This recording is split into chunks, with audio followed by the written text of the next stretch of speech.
একদিন বিশ্বনবী বললেন, বান্দার কোনো হক আল্লাহ কোনোদিন ছেড়ে দেয় না। আল্লাহর হক আল্লাহ মাফ করে, বান্দার হকের মাফ নাই। যদিও আমি নবী, আমার উপর যদি কোনো হক থাকে বলো, আমি দিয়ে দেব। কোন সাহাবী দাঁড়ায় না। এক সাহাবী দাঁড়িয়ে বললেন, নবী, যুদ্ধের ময়দানে চাবুক চালানোর সময়, লাঠি চালানোর সময় এক কাফেরকে মারতে যেয়ে আপনার লাঠির বাড়ি আমার পিঠের মধ্যে পড়েছে। আপনি যেহেতু এই কেসাসটা আদায় করতে চান, আপনার পিঠে আমি লাঠির বাড়ি মেরে এটারে শোধবোধ করে দিতে চাই।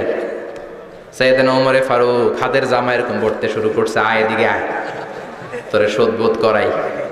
বিশ্বনবী বললেন, ওমর রাখো, এটা বান্দার হক, মিটাতে দাও।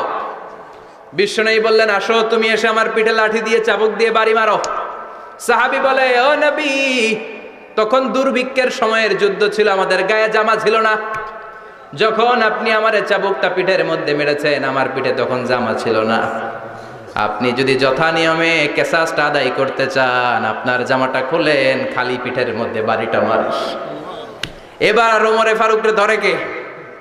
এদিকে আয়, তোরে দেখাইতেছি। বিশ্বনবী বললেন, ওমর থামো, মারতে দাও। বিশ্বনবী উনার জুব্বাটা উপরের দিকে উঠালেন, পিঠের মধ্যে বাড়ি দেওয়ার জন্য ওই সাহাবীকে ডাকলেন। ওই সাহাবী বিশ্বনবীকে পিছন দিক থেকে জড়িয়ে ধরে ওই মোহরে নবুয়তের মধ্যে চুমু দিয়ে ফেলেছে।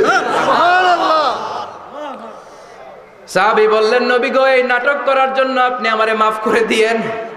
আপনি বিশ্বনবী, উদম গায়ে আপনারে দেখা যায় না, খালি গায়ে আপনারে দেখা যায় না।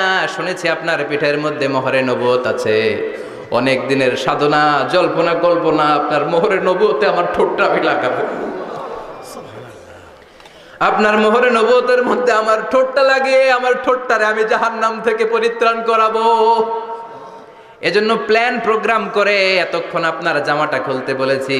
আপনার উপরে আমার কোনো হক নাই। আমার আব্বা মা, আমার সম্পদ, আমার জীবন আপনার জন্য কোরবান গো নবী।